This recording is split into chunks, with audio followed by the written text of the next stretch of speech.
کردنەوەی ناوچەکانی هەرێمی کوردستان سەردانی دەڤەری ڕانی کرد. لەم چوارچێوەیەشدا چەندی دەر و کۆبوونەوەیەکی حەزبی و کۆمەڵایەتی ئەنجامدا و لە دیدارەکاندا جەختی لەسەر پێکەوەژیان و برایەتی نێوان لایەنە ئیسلامیەکانی هەرێمی کوردستان کردەوە. بەڵە بەرەزان بۆ قسەکردنی زیاتر لەبارەی سەردانەکەی ئەمیری کۆمەڵی ئیسلامی لە ڕانیەوە میوانداری بەڕێز ڕزگار قادر بەرپرسی مەڵبەندی پێنجی کۆمەڵی ئیسلامی مان کردووە لە شاری ڕانی. مامۆستا ڕزگار سڵاو لێبێت و ئەم کاتت باش.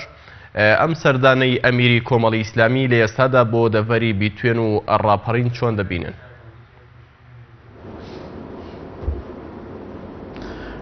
سڵاوی خوای پەروەردگار لە ئێوەی بەڕێز و لە بینەرانی ئازیز. لە ڕاستیدا سەردانەکەی جەنابی مامۆستا بە تەکیل بە تایبەت لەم قۆناغەدا و لەم ساتە وەختەدا بایەخی تایبەتی خۆی هەیە و دەمێکە لەلایەن ئەندامان و کادیرانی سنوورەکە داوا لە جەنابیان دەکرێت کە کاتێک تەرخان بکەن بۆ بەسەرکردنەوەی دەڤەرەکە، چونکە لە ڕاستیدا جەنابی مامۆستا و کۆمەڵی ئیسلامی پێگەیەکی تایبەتیان لە ناو دڵی جەماوەری کوردستان بە تایبەتیش دەڤەرەکەدا هەیە. بۆیە ئێمە لە ڕاستیدا هاتنی جەنابی مامۆستا بە بایەخەوە سەیر دەکەین و گرنگی و بایەخ و بەهای خۆی هەیە. زۆر باشە مامۆستا ڕزگار، ئەو سەردانەی بەڕێز ئەمیری کۆمەڵی ئیسلامی بۆ دەڤەری بیتوێن تا چەند پەیوەندی بەو هەنگاوانەوە هەیە کە لە چەند ڕۆژی ڕابردوو یاخود لە هەفتەی ڕابردوو نرا بۆ یەکخستنەوەی ناوماڵی ئیسلامیەکان لە هەرێمی کوردستاندا. ئەم سەردانی بەڕێز ئەمیری کۆمەڵی ئیسلامیدا لەم سەردانی بۆ دەڤەری بیتوێن وەک بڕیارە باس لەوە دەکرێت کە سەردانی هێزە ئیسلامیەکان بکات. تا چەند پەیوەندی بە یەکخستنەوەی ناوماڵی ئیسلامیەکانەوە هەیە؟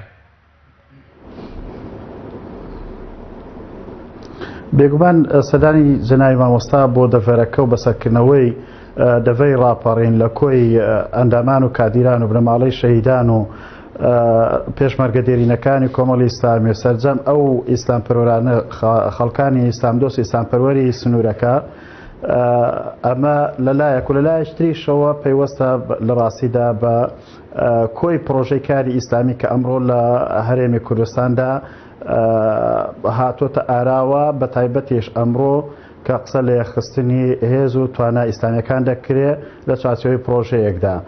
بێگومان بەشێک بڕگەیەک لە سەردانەکەی جەنابیان پەیوەست بۆ بەو بارودۆخەوە بەو کارە.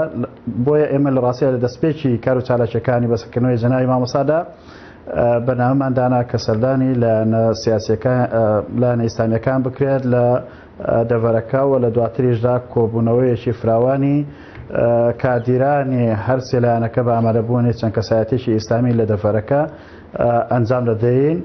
بێگومان بەسەرکردنەوەی جەنابیان و پێشترش کە جەنابی مامۆستا سەلاحەدین دەڤەرەکەی بەسەرکردەوە، ئەمە کاریگەری خۆی لەسەر ڕەوتی ئیسلامی لە دەڤەرەکە هەیە و دەبێت ئەوەشمان لەبیر نەچێت لە ڕاستیدا ئەم جۆرە بەسەرکردنەوە سەردانانە سابقەیەکی مێژووی هەیە کە پێشتریش جەنابی مامۆستا و جەنابی مامۆستایانی تر و سەرکردەی ئیسلامیەکان لە دەڤەرەکە سەردانی کۆی بارەگاکانی ئیسلامیەکان لە دەڤەرەکە کردووە. ئەم جۆرە بەسەرکردنەوە لە نێوان لایەنە ئیسلامیەکاندا هەر بووە. زۆر باشە مامۆستا ڕزگار، بەدەمەوە هاتنی کادیرانی حەزبی ئەم سێ لایەنە ئیسلامیە لە دەڤەری بیتوێن بۆ ئەو هەڵمەتە یاخود بۆ ئەم هەنگاوەی کە سێلانە ئیسلامیەکەی ساحەی سیاسی هەرێمی کوردستان ناویانە بۆەوەی کە لە داهاتوودا ئەگەر لەسەر ئاستی فراکسیۆنەکان بێت یاخود لەسەر ئاستی حەزبی بێت یەک بگرن. هەنگاوەکان کادرانی ئەم سێ حەزبە جیاوازی ئیسلامی هەرێمی کوردستان لە دەڤەری بیتوێن چۆن هەڵی دەسەنگێنن تا چەند پێشوازی لێ دەکەن لەم هەنگاوانە؟ لە ڕاستیدا ئەمە ینی فراوانتر لە هێزە ئیسلامیەکان ئێمە دەبێت سەیری بارودۆخی ئەمڕۆی هەرێمی کوردستان بکەین.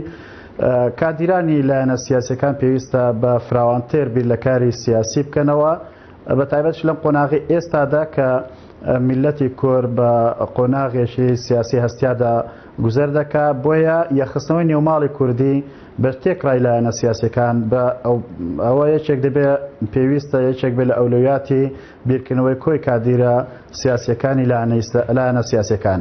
بە تایبەتیش ئەو لایەنە سیاسیانەی کەوا دەکرێت خاڵی هاوبەشیان زیاتر بێت لەگەڵ یەکتر، بۆ نمونە لایەنە ئیسلامیەکان خاڵی هاوبەشی زیاتریان هەیە لە کار و پرۆژەی خۆیاندا لەگەڵ لایەنەکانی تر و لایەنەکانی تریش بە هەمان شێوە بە ئامانجی یەخستنی نێوماڵی ملەتی کورد لایەنەکان پێویستیان بۆیە کە لێک نزیکبوونەوە هەبێ. بێگومانیش کادیرانی ئیسلامی بە تایبەتتر زیاتر پەرۆشترن بۆ ئەوەی کەوا هێز و توانای ئیسلامیەکان یەک بخرێت لە چوارچێوەی پرۆژەیەکی هاوبەشدا بۆ ئەوەی بتوانن خزمەت بە دۆزی ڕەوای میلەتەکەیان بە چاکتر بکەن و بە تایبەتیش بە پرۆژە و کاری ئیسلامی.